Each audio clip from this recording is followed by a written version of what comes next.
Hello friends, எல்லாருக்கும் வணக்கம். எல்லோரும் எப்படி இருக்கீங்க? இந்த விலாகு பார்த்தீங்கன்னா லாஸ்ட் வீக் கிட்ட வந்து டின்னர் விலாகு. ஃபோனில் ஒரு சில ஸ்டோரேஜ் பிளேஸ் எல்லாம் வந்து ரொம்ப ஃபுல்லாக இருந்ததுனால வீடியோ எடிட்டிங் பண்ணி என்னால் வீடியோ அப்லோட் பண்ண முடியல. இப்போ தான் கொஞ்சம் கொஞ்சமாக வீடியோஸ்லாம் டெலீட் பண்ணிவிட்டு ஒவ்வொரு வீடியோவாக வந்து யூடியூப்பு இன்ஸ்டாகிராம் பேஜுக்கு வந்து அப்லோட் பண்ணிகிட்ருக்கேன். அப்பப்போ வீடியோ எடுத்துகிட்டு அதாவது எடிட்டிங்லாம் பண்ணி அப்லோட் பண்ணதுக்கப்புறம் டெலீட் பண்ணிவிட்டேன்.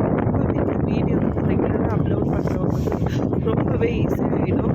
அதான் 2-3 நாள் எடுத்த வீடியோ வந்து அப்படியே ஸ்டக் ஆனாலும் வந்து உங்களால் வந்து அதை வந்து கரெக்டாக வந்து ரெகுலராக வந்து கொண்டு வர முடியாது.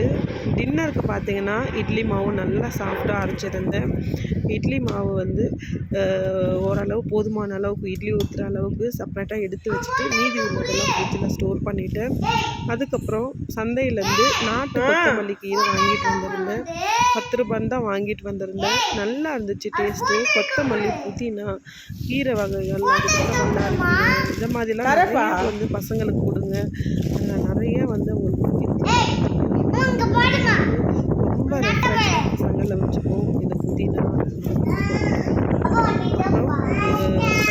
வாங்க போயிருந்தேன் சாக் பீஸு நல்லா ஃப்ரெஷ்ஷாக துணி கவரில் வந்து வச்சு வச்சுருந்தேன்.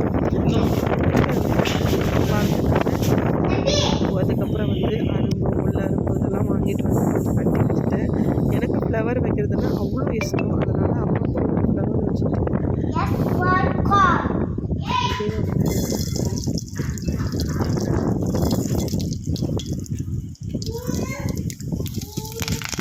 ஃப்ளவர்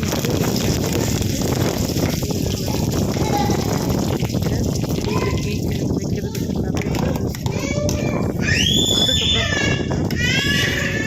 அதாவது கொத்தமல்லி வந்து நல்லா வந்து வதக்கிட்டு சட்னியை நல்லா அரைச்சிக்கிட்டு ஒரு தாளிப்பு லாஸ்ட்டாக போட்டுக்கிட்டு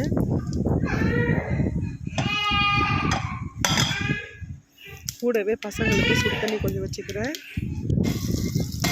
பசங்களுக்கு 2 பேருக்கும் அடிக்கடி வந்து கோல்டாக மருந்தெல்லாம் வந்து கொஞ்சம் ஹாட் வாட்டரில் விதவாகி நீரில் வந்து மிக்ஸ் பண்ணி அப்பப்போ நீர் வாட்டர் வச்சுக்கிறேன். அதாவது தண்ணி கொதிக்க வச்சு எடுத்து வச்சுக்கிறேன்.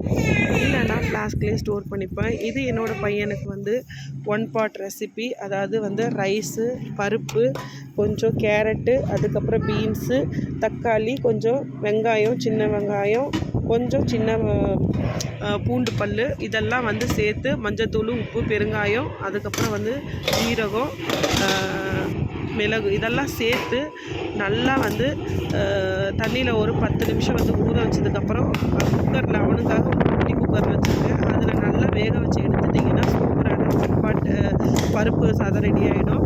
இவ்வளோதான் நைட்டு டின்னர் எங்களுக்கு. இட்லி, அதுக்கப்புறம் கொத்தமல்லி.